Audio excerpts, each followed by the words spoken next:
Hai, masih bersama saya, Mr. Z bicara. Tentu saja bicara tentang kebenaran berdasarkan fakta, data, dan realita. Teman-teman, ini kasus unik dan menarik, teman-teman. Mengapa saya begitu mendalami kasus ini? Ini sering terjadi ada di masyarakat ya tentunya, tetapi yang ini begitu menariknya sehingga saya fokus ya terhadap kasus ini.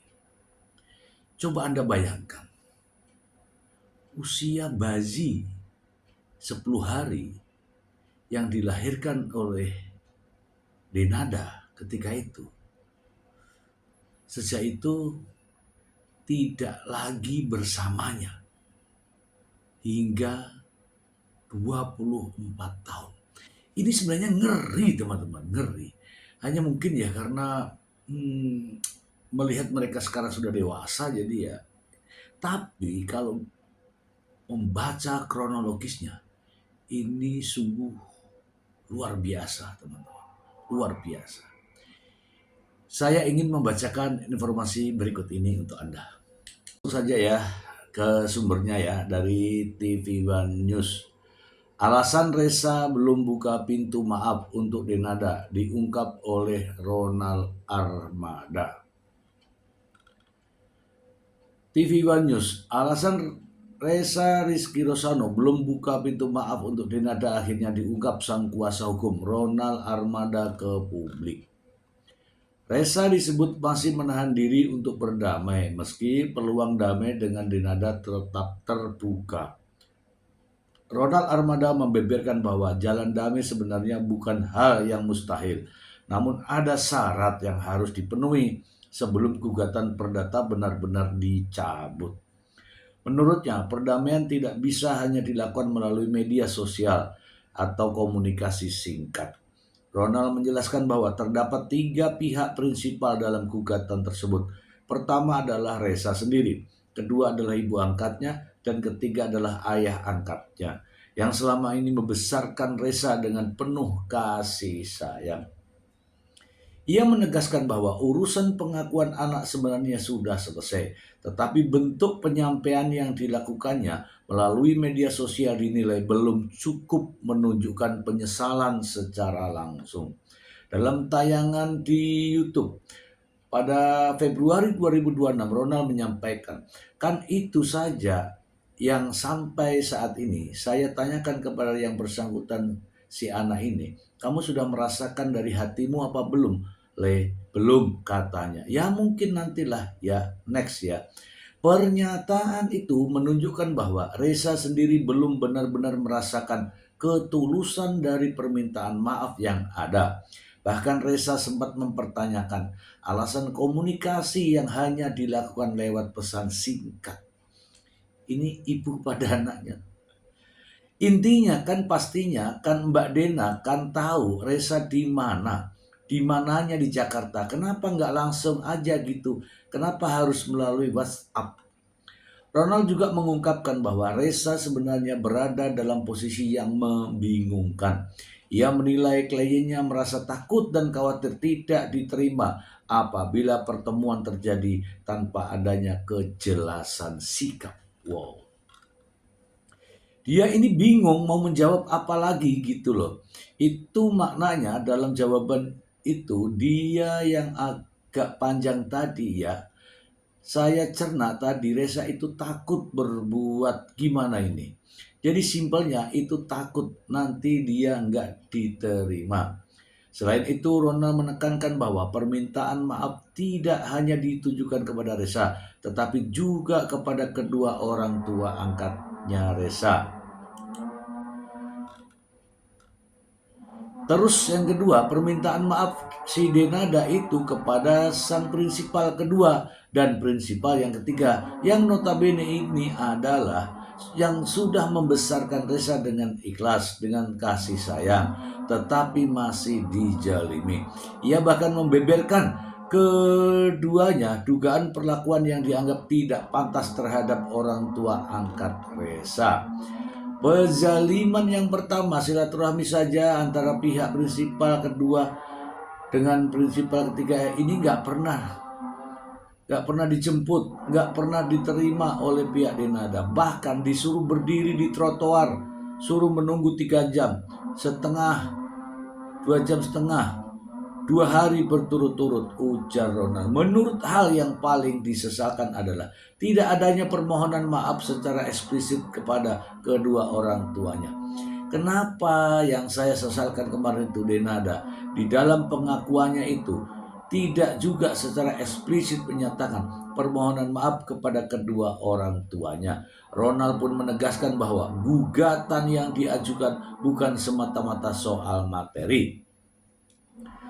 Kan saya sudah berkali-kali yang men-trigger saya untuk mengajukan gugatan ini bukan soal angka, tetapi tindakan Denada itu yang saya pandang sudah betul-betul menjalimi harkat dan martabat orang tua saya.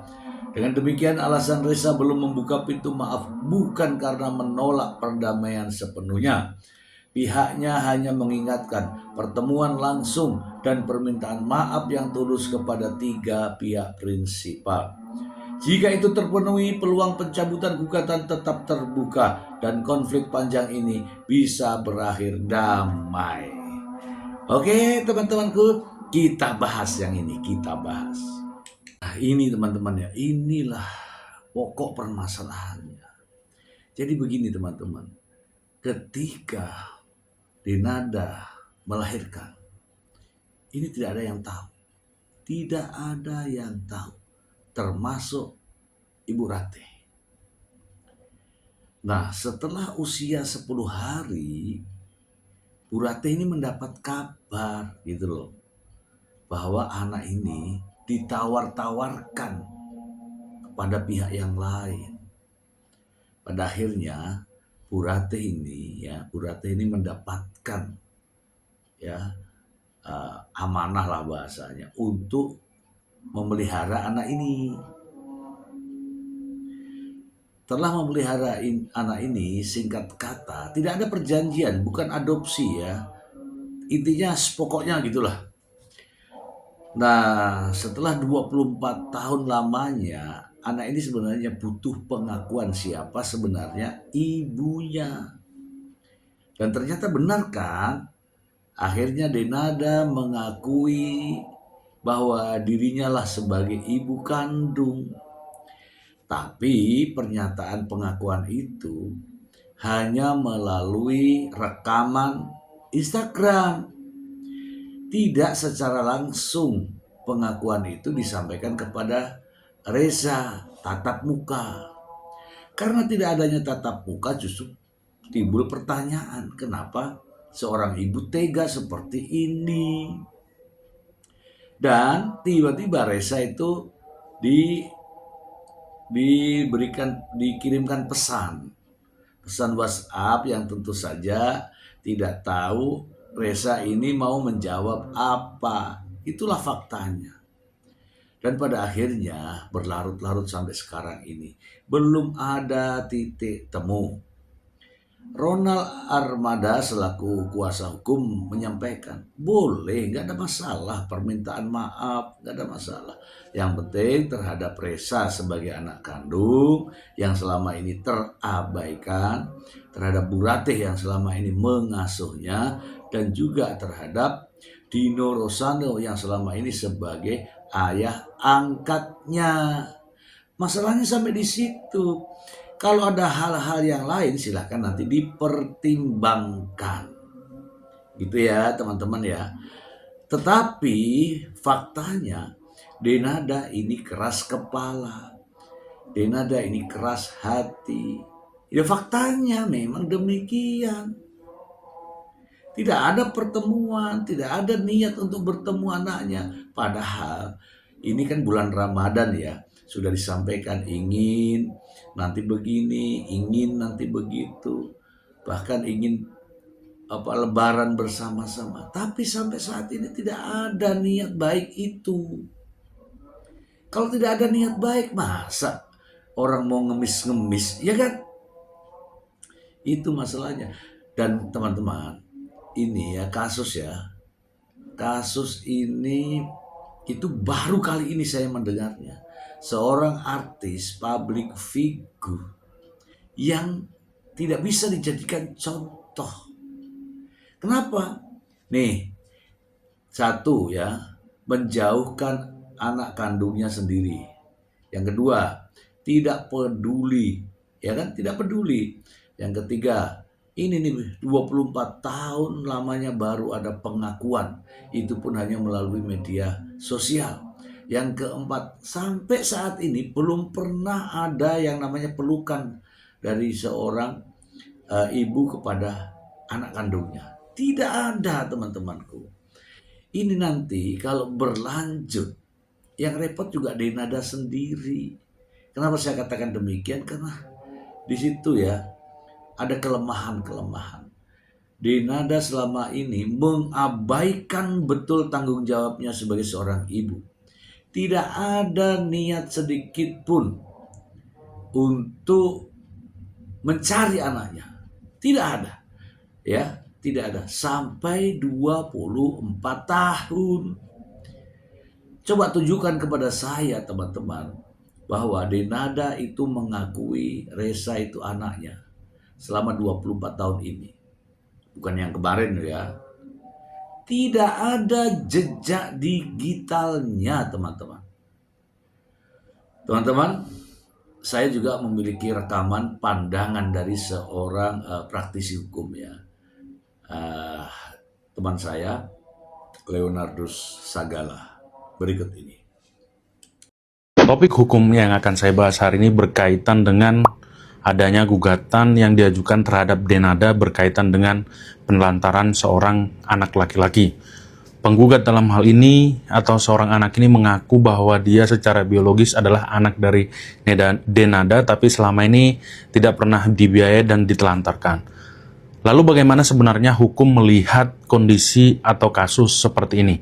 Teman-teman sekalian, kalau kita lihat Undang-Undang Perlindungan Anak sudah sangat tegas mengatur bahwa ada kewajiban bagi orang tua untuk melindungi, membiayai, dan menafkahi anak-anak, baik itu anak dalam perkawinan maupun anak dalam luar perkawinan. Nah, teman-teman sekalian, apakah kemudian gugatan yang diajukan terhadap Denada ini dapat dibenarkan? Secara hukum, gugatan yang diajukan terhadap Denada ini sangat dibenarkan secara hukum, apalagi gugatannya didasarkan kepada gugatan perbuatan melawan hukum, di mana tindakan Denada yang tidak mengakui, tidak membiayai anak ini sebagaimana kewajiban hukumnya dia berdasarkan Undang-Undang Perlindungan Anak merupakan suatu perbuatan yang dapat dikategorikan sebagai perbuatan melawan hukum. Bahkan lebih jauh, teman-teman sekalian, kalau si laki-laki ini, si anak ini berkehendak atau memiliki keinginan untuk melaporkan Denada secara pidana, maka Denada, jika betul anak ini merupakan anak biologisnya, maka terhadap Denada dapat dimintai pertanggungjawaban secara pidana. Di dalam KUHP nasional yang mengambil alih ketentuan pidana dari Undang-Undang Perlindungan Anak, sebagaimana kalau dalam Undang-Undang Perlindungan Anak itu diatur di dalam ketentuan pasal 76B junto pasal 77B mengenai tindak pidana penelantaran anak yang diancam dengan pidana penjara 5 tahun dan denda 100 juta rupiah, itu penelantaran anak itu dikategorikan sebagai suatu tindak pidana. Nah, di dalam KUHP Nasional Undang-Undang Nomor 1 Tahun 2023, penelantaran anak ini kembali ditegaskan sebagai tindak pidana, yakni di dalam ketentuan pasal 428 KUHP dengan ancaman 2 tahun 6 bulan, dan bisa juga digunakan ketentuan pidana dalam pasal 429 KUHP Nasional yang mana perbuatannya diancam pidana penjara selama 5 tahun. Selain itu, teman-teman sekalian, selain berkaitan dengan kasus Denada ini, teman-teman akan sering menemukan di Indonesia untuk perkawinan-perkawinan yang tidak dicatatkan atau untuk seorang perempuan yang mengandung anak di luar perkawinan, biasanya asal-usul anaknya ini dipalsukan atau dilakukan penggelapan terhadap asal-usul anaknya, di mana di dalam akta kelahirannya orang tua si anak ini tidak tertulis sebenar-benarnya siapa orang tua kandungnya atau siapa orang tua dari anak tersebut.